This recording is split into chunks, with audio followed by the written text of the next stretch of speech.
Good morning students, welcome back again. I hope all of you are fine. Okay, so let's continue the part 3 of your fourth chapter, which is chemical thermodynamics. Okay, so listen students, in the last week I have sent you only the pics of these slides. Okay, the part 3 and part 4. Okay, so that due to the internet issue I have sent you the slides pics only. Okay, so in this week we will see the explanation by video with the same slides. Okay, so let's see today's topic. Okay, and one more thing students, this chapter 4 you have seen already the portion of your UT test chemistry.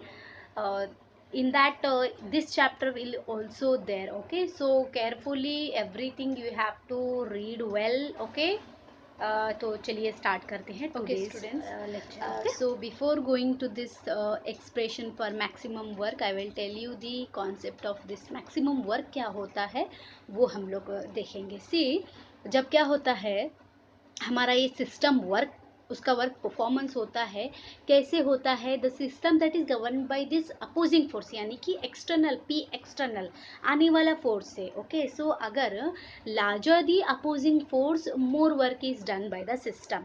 System से क्या हो जाता है, ज़्यादा work हो जाता है जब अपोजिंग जो आने वाला अपोजिंग फोर्स है that if that is a larger. Okay, so if the opposing force, अगर आने वाला फोर्स जो पी एक्सटर्नल है, सिस्टम का फोर्स जो होता है वो पी होता है. ठीक है, जो आने वाला फोर्स है वो पी एक्सटर्नल होता है. ठीक है, तो यहाँ पर ये मीनिंग यानी कि मैटर ये है कि आपको समझना है कि मैक्सिमम वर्क क्या होता है सिस्टम का. ठीक है, listen here, if the opposing force is zero no work is involved. समझ में आया? अपोजिंग फोर्स जीरो रहेगा तो इस सिस्टम में क्या होगा, कोई भी वर्क इन्वॉल्व नहीं होगा.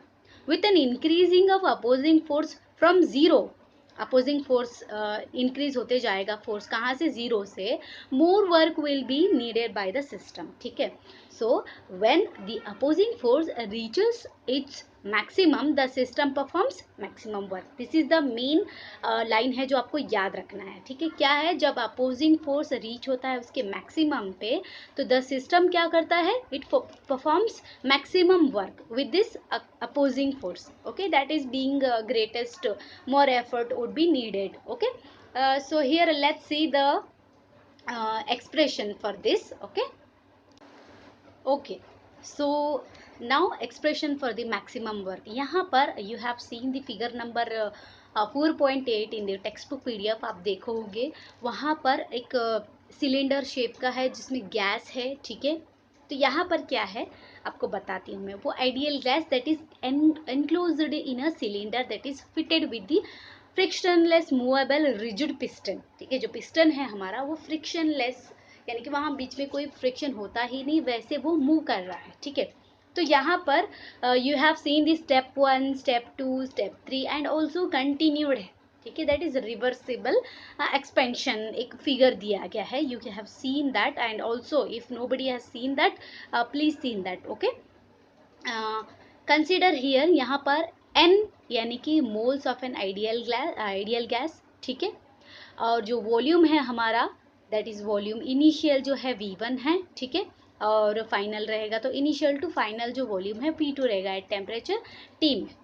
ठीक है, so that is illustrated in this figure. Okay, so यहाँ पर क्या होता है, ड्यूरिंग ईच स्टेप, हर एक स्टेप में द एक्सटर्नल प्रेशर Px क्या होता है मैंने बताया है. ठीक है, जो सिस्टम का प्रेशर होता है वो P होता है, एक्सटर्नल प्रेशर यानी कि अपोजिंग फोर्स वाला एक प्रेशर है वो P एक्सटर्नल होता है.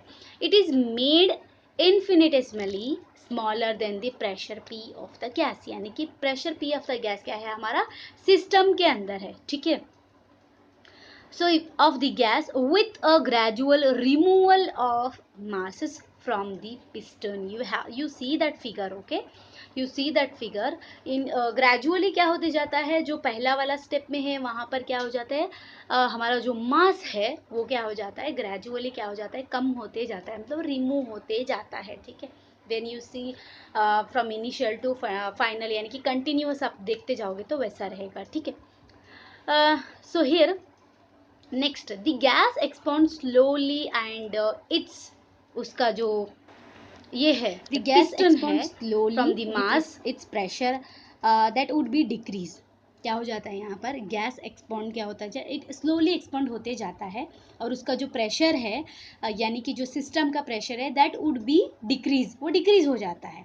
The expansion continuous until the pressure of the gas falls to, कब तक, जब हमारा एक्सटर्नल प्रेशर वहाँ तक वो फॉल हो जाए, ठीक है, वहाँ तक। ओके, यही प्रोसेस क्या हो जाता है, इट इज़ रिपीटेड इन सच अ वे, इस तरीके से रिपीट होता जाता है कि एट एवरी टाइम, हर वक्त पी एक्सटर्नल जो है it is lowered infinitesimally, the gas undergoes a series of infinitesimal increment in volume until the volume V2 is attained. Okay, so these points are very important while you explaining the expression for the maximum work. इसके कुछ और expression है जहाँ पे integration apply किया जाता है, ठीक है। And next, see here, when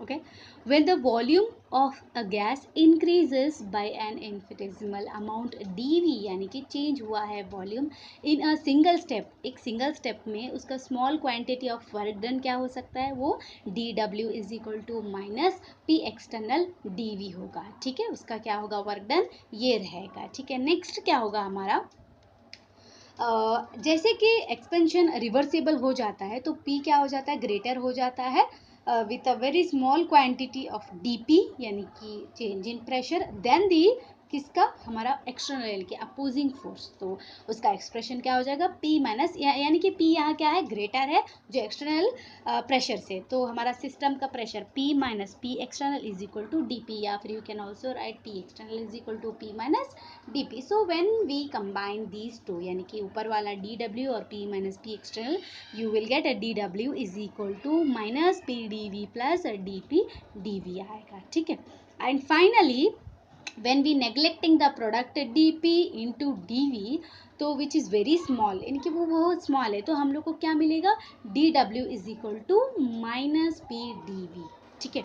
तो ये क्या रहेगा, क्या है हमारा जो ये dW आया है, ठीक है, after neglecting the product dP dV, that is the total amount, जब टोटल अमाउंट इसको अगर हम लोग को ऑब्टेन, यानी कि हम लोग को चाहिए, तो the total work is obtained by integration, यानी कि इंटीग्रेशन अप्लाई करना पड़ता है बिटवीन दी लिमिट्स, इनिशियल और फाइनल स्टेट के लिमिट्स, ठीक है। So this will be the maximum work and the expansion that being a reversible. Okay, so let's see the expression which is very important in the next slide. Okay, so let's see here the expression. See, after we are applying, यहाँ देखो हम लोगों ने apply किया integration from initial और final level limits पे, ठीक है, तो dW और माइनस बाहर लेना है, integration will apply from initial final, that is volume V1 V2 PdV। Okay, so hence अपने को ये एक्सप्रेशन मालूम है, दैट इज W मैक्स, यानी कि work done, maximum work done, that is equal to minus D after applying this integration to this dW क्या आ जाएगा, W max आ जाएगा, ठीक है। तो minus integration V1 V2 PdV हो जाएगा। अब now using the ideal gas law equation PV is equal to nRT, when we apply this to PV तो क्या हो जाएगा, V max is equal to minus of integration V1 V2 nRT, okay, dV divided by V, ठीक है। तो यहाँ पर nRT जो है वो बाहर आएगा because of the temperature constant. Okay, so ln apply करते हैं, after applying this integration ln V1 to V2, okay, so apply the ln to this V2, ln V2 minus ln V1, तो divided by आएगा ln V2 divided by V1 and then you will get this log value, ln से log convert करेंगे तो minus 2.303 nRT log 10 V2 divided by V1, ठीक है। So at constant temperature P1 P2 is equal to P2 V2 या फिर V1 by V2 is equal to P1 by P2 आएगा। सो यहाँ पर रिप्लेस करेंगे हम इन दोनों को, तो क्या आएगा, instead of this V2 V1 क्या आएगा, P1 by P2. So this is the expression which is very important. ठीक है, to explain the expression for maximum. इसमें जो important points मैंने डाला है, कुछ 4 points है, that is very important with figure, and these expressions important है. ठीक है. Okay, so let's see the next one. Energy, the symbol is U. ठीक है. तो internal energy which is और very simple है. ठीक है. इसमें definitions और इसका expression बहुत important है. चलिए देखते हैं कि internal energy क्या है. See, इंटरनल एनर्जी क्या होता है मैं बता देती हूँ.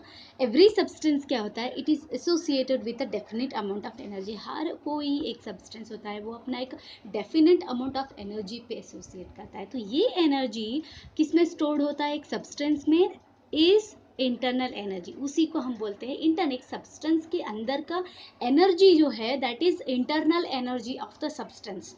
ठीक है, उसका जो सिंबल है हम डिनोट क्या किए हैं, यू. ठीक है, तो यहाँ पर next point which is very important, the internal energy of a system is made up of a kinetic and potential energies of individual particles of the system. See remember students, जो internal energy एक system का है, system यानी कि जो हमारा substance यहाँ है जो कि बना हुआ है काइनेटिक और पोटेंशियल एनर्जी के एनर्जी से, जो कि of individual particles of the system. System यानी कि हमारा एक सब्सटेंस है, तो इसका एक्सप्रेशन है delta U is equal to U2 minus U1. तो यहाँ पर U2 और U2 जो है ना, ये U1 U2 जो है ये इंटरनल एनर्जीज है, कहाँ के, फाइनल और इनिशियल स्टेट के. तो U जो है हमारा स्टेट फंक्शन है. ठीक है. And extensive property, extensive property, intensive property क्या है, स्टेट फंक्शन क्या है, पाथ फंक्शन क्या है. प्रीवियस के जितने भी वीडियोज़ है जो केमिकल थर्मोडायनेमिक्स के हैं, प्लीज़ वॉच दैट, तो आपको ईजिली समझ में आ जाएगा. ठीक है. तो नेक्स्ट जो है energy transfer as a heat या फिर वर्क जो है, वर्क डन जो है, प्रीवियसली मैंने अच्छे से समझाया है. सिस्टम वर्क, सराउंडिंग क्या है, अच्छे से इनिशियली मैंने अच्छे से समझाया. ठीक है. A transfer of energy in the bracket you can see as a heat या फिर वर्क है, कहाँ से, from the system, that would be change its internal energy. ठीक है. जहाँ सिस्टम से जब ट्रांसफ़र होता है एनर्जी, क्या हो जाता है, that would be change system का. सो यहाँ पर जो हमारा टू नो दिस यानी कि जानने के लिए जो डेल्टा यू यानी कि इंटरनल एनर्जी चेंज हुआ है, जो कि सप्लाइड हुआ है टू या फिर रिमूव हुआ है फ्रॉम द सिस्टम, वो देखते हैं. First one you see that the energy transferred to the system by heating. Energy किसके ज़रिए होता है, ट्रांसफ़र होता है हीटिंग के ज़रिए या फिर परफॉर्म होता है वर्क के ज़रिए. When it is added to the system, जब हम ऐड करेंगे सिस्टम पे, राइट, तो उसके ज़रिए एनर्जी जो है हमारा वो in the form of system heat के ज़रिए भी क्या हो जाता है, ट्रांसफ़र होता है, या फिर it perform work on it, या फिर सिस्टम, इट मतलब system is added to the system. ठीक है. नेक्स्ट पॉइंट जो है the energy transferred from the system. Energy क्या हो जाता है, ट्रांसफ़र होता है सिस्टम से बाय कूलिंग. पहले क्या था, बाय हीटिंग था, यहाँ पर बाय कूलिंग या फिर by performing work on the surroundings. पहले क्या था, सिस्टम पे परफॉर्म कर रहा था वर्क, अभी सराउंडिंग पे परफॉर्म कर रहा है, it is removed from the system. ठीक है. So this point are very important to know the changes of internal energy, that is delta U. ठीक है. Okay, so next you see the next one, though that shows the next point 1 and 2, the last one, you can see that they shows the how illustrating this delta determination of this delta u कैसे find out करें. ठीक है. सबसे पहले क्या है, यहाँ 30 kilo joules of heat supply to this system, यहाँ पर हीट सप्लाई किया है. ठीक है. 30 kg किसको, सिस्टम को सप्लाई किया है. तो it would be added to internal energy, right. जब सिस्टम को हम अप्लाई करते हैं तो जाहिर सी बात है कि इंटरनल एनर्जी पे भी अप्लाई कर रहे हैं of the system. So delta we क्या हो जाएगा, प्लस 30 kg हो जाएगा. ठीक है. And next the second one is if the so next if 20 kg of work is done on the system, it is added to internal energy of the system. So consequently delta u क्या हो जाएगा, plus 20k. यहाँ पर remember one thing students, यहाँ पर जो delta u जो है it is showing in the value plus, if it is minus मतलब क्या हो जाएगा, वहां पर एनर्जी रिमूव किया गया है, समझ जाना, ठीक है। और अगर यहाँ एडिशन है तो you have to write delta U is equal to +30 kg, समझ में आया। So this is about the internal energy U, ठीक है। सो नेक्स्ट जो है that is first law of thermodynamics. Okay, so let's see the important first law of thermodynamics. So this is the important topic students, ठीक है। तो see here the first law of thermodynamics, ठीक है। Main जो important बात है हमारे first law of thermodynamics क्या है, एनर्जी क्या होता है, ना कि क्रिएट हो सकता है, ना फिर या फिर डिस्ट्रॉय कर सकते हैं, ठीक है। So simply the first law of thermodynamics is simply the conservation of energy. Okay, the energy is neither created nor destroyed, it is only, it can be converted from one form to another form। सिर्फ हम क्या कर सकते हैं, energy को एक form से दूसरे फॉर्म में कन्वर्ट कर सकते हैं, ठीक है। तो फर्स्ट लॉ यही बोलता है, चलिए देखते हैं explanation. Okay, so here according to this law, यानी कि जो हमारा फर्स्ट लॉ ऑफ थर्मोडायनेमिक्स है, the total energy of a system और उसका जो सराउंडिंग से, लिसन स्टूडेंट्स, आपको सिस्टम और सराउंडिंग जो बेसिक थिंग है आपको याद करने के लिए जो फर्स्ट लेक्चर है, यानी कि फर्स्ट पार्ट है जो केमिकल थर्मोडायनेमिक्स टॉपिक के ऊपर, वो आपको देखना बहुत ज़रूरी है। Okay, so please watch that video, then only you will understand the system and surrounding क्या होता है। एनर्जी सिस्टम से सराउंडिंग पे पास होता है, सराउंडिंग पे सिस्टम पे पास होता है, रिमूव होता है, ऐड होता है, everything is there. Okay, so watch that video. Okay, so here according to this law the total energy of a system and surroundings remains constant। listen students, इस theory के मुताबिक द टोटल एनर्जी है, यानी कि surrounding और system का ये constant ही रहेगा when the system changes from an initial to final state। कब, जब सिस्टम चेंज होता है, कहाँ से, इनिशियल स्टेट से फाइनल स्टेट तक। This law is stated in different ways as follows. कौन से स्टेट्स है जो अलग अलग तरीके से इसको स्टेट किया गया है। सबसे पहले है energy of the universe remains constant. Universe क्या है वो भी मैंने पहले ही बताया है, ठीक है। नेक्स्ट जो है the total internal energy of an isolated system is constant। listen student, isolated भी system मैंने अच्छे से explain किया है, ठीक है। see I can't explain every small things in the middle। okay, everything I have explained in the basic part 1 में, ठीक है। तो please watch that। the total internal energy of an isolated system क्या रहेगा, constant रहेगा, ठीक है। Next जो है इंपॉर्टेंट है, energy is neither created nor destroyed, only it can be converted from one thing to another thing, ठीक है। फ्रॉम एक चीज से दूसरे चीज में हम कन्वर्ट कर सकते हैं, ठीक है। So expression for this you can see delta U is equal to Q plus W. यहाँ पर delta U, so here delta U is an increasing internal energy, ठीक है। तो ये इंक्रीजिंग मतलब क्या है, इनिशियल लेवल से, यानी कि वो चेंज होते जा रहा है। So delta U is the changing in energy. तो यहाँ पर क्या हो रहा है, डेल्टा एनर्जी जो डेल्टा यू जो है internal energy, it is increasing in internal energy of the system, ठीक है। तो this is the first law of thermodynamics for infinitesimal changes.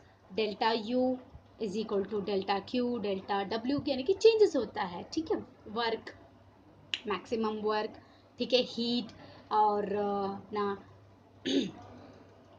Internal energy, it all changes, तो इनफिनिटेसिमल चेंजेस।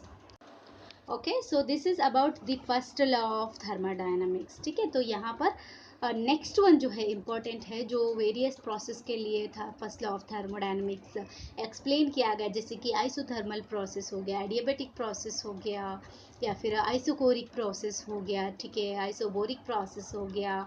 इन सब के लिए क्या हो गया, एक्सप्लेन किया गया है, ठीक है। तो let's watch that. Okay, and in the next video we'll continue। okay, first we'll see the first law of thermodynamics for the various process। okay, so here you can see there are 5 process, जैसे कि मैंने बताया isothermal, adiabatic, isochoric और isobaric process, ठीक है। तो यहाँ सबसे पहले आइसोथर्मल प्रोसेस, यहाँ पर ये इन सब के डेफिनेशंस भी मैंने प्रीवियस वीडियो में अच्छे से बताया है, ठीक है। तो आइसोथर्मल प्रोसेस वो होता है जहाँ पर टेम्परेचर कांस्टेंट होता है। इन सच प्रोसेस, ऐसे प्रोसेसेस में क्या होता है, इंटरनल एनर्जी क्या हो जाता है, इज कांस्टेंट। सो यहाँ पर डेल्टा यू क्या हो जाएगा, ज़ीरो हो जाएगा। तो for isothermal process zero is equal to Q plus W. यहाँ पर क्या हो जाएगा, you can also write Q is equal to minus W is equal to minus Q. तो यहाँ पर जो इक्वेशन है, द अबव इक्वेशन, ये क्या बताता है, it implies that heat absorbed by the system is entirely used for doing work on the surroundings। ठीक है, तो यहाँ पर जब वर्क डन होता है सिस्टम से बाय सराउंडिंग्स को, इट रिलीज क्या होता है, it result in release of heat. यहाँ पर क्या हो गया, सिस्टम रिलीज हो गया। ठीक है, so that is the isothermal process. ठीक है, तो यहाँ पर नेक्स्ट जो है एडियाबेटिक प्रोसेस, ये बहुत ही सिंपल है, आपको बस याद रखना है कि यहाँ पर क्या कांस्टेंट रहता है और क्या चेंजेस होता है। ठीक है, so in the adiabatic process what happens, there is no exchange of heat between system और सराउंडिंग्स के बीच में क्या होता है, वहाँ पर कोई भी हीट क्या हो जाएगा, एक्सचेंज होता ही नहीं। तो दैट इज क्या हो जाएगा, Q is equal to zero रहेगा। तो अभी हम अप्लाई करेंगे तो डेल्टा यहाँ क्या आएगा, minus delta U is equal to minus Q आ जाएगा। क्यों, क्योंकि you apply the Q is equal to zero. तो क्या हो जाएगा, after simplifying you will get this. See this is increase in internal energy, यहाँ पर इंक्रीज हो, ठीक है, increase in internal energy of the system is the work done on it.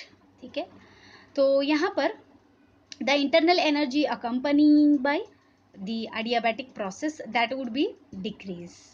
ठीक है, तो यहाँ पर क्या हो जाता है, if the work is done by the system, work done हो गया सिस्टम से, कहाँ पे, on the surroundings at the expense of its internal energy. तो इंटरनल एनर्जी क्या हो जाता है, that is accompanying by this adiabatic process, that would क्या हो जाएगा, वो डिक्रीज हो जाएगा। ठीक है, so this is a very simple points है जो आपको याद रखना है। ठीक है, तो जो भी मैंने पॉइंट्स स्लाइड्स में डाला है, you have to note down those points in your notebook. ठीक है, सो नेक्स्ट जो है आइसोकोरिक प्रोसेस। आइसोकोरिक प्रोसेस में क्या होता है, यहाँ पर सब्सटीट्यूट कर रहे हैं कौन से equations, you can C equations कौन से, हमारे जो सबसे पहले है फर्स्ट लॉ ऑफ थर्मोडायनेमिक्स में आया है, सबको उसी में सब्सटीट्यूशन किया गया है। तो यहाँ पर सब्सटीट्यूट करेंगे तो इसमें W इज इक्वल टू, यानी कि वर्क जो है is equal to minus P external, यानी कि opposing force, into delta V change in volume. ठीक है, so when this substituting in this equation delta U, तो क्या हो जाएगा, W की जगह अगर हम लोग ये अप्लाई करेंगे तो delta U is equal to Q minus P external delta V।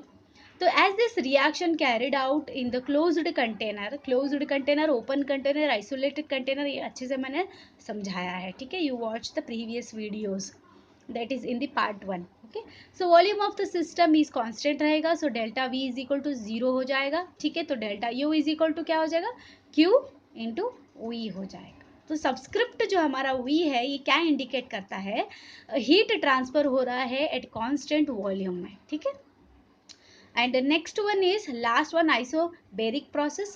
तो usually chemical reaction that is carried out in a open containers, right। हम लोग क्या करते हैं लेबोरेटरी में, ओपन कंटेनर्स में ही कुछ केमिकल रिएक्शंस क्या हो जाता है, कैरी होता है। ठीक है, किसमें, under the constant atmospheric pressure जो प्रेजेंट है एटमॉस्फेयर में। ठीक है, सच रिएक्शंस में क्या हो जाता है, डेल्टा V नॉट इक्वल रहता है, डेल्टा V वॉल्यूम क्या हो जाता है, that is not equal to zero. So यहाँ पर रिप्लेसिंग Q रिप्लेस करते हैं QP के जरिए, एंड डेल्टा U रिप्लेस करेंगे QP minus Q external, sorry P external into delta V in this equation. कौन सा इक्वेशन, जो ऊपर वाला आइसोकोरिक प्रोसेस में है उसमें। ठीक है, तो क्या हो जाएगा, QP is equal to delta U plus P external delta V हो जाएगा। जब तुम सब्सटीट्यूट करोगे, रिप्लेस करोगे इनको, तो ये इक्वेशन मिलेगा। तो यहाँ पर क्या हो जाता है, the reactions carried out in the open container under the constant atmospheric pressure, they are common in this chemistry laboratory, right। a special symbol यहाँ पर delta H यानी कि enthalpy change होता है, that is given to indicate, वो क्यों दिया गया है, that is indicate। next हम लोग स्टडी करेंगे enthalpy के बारे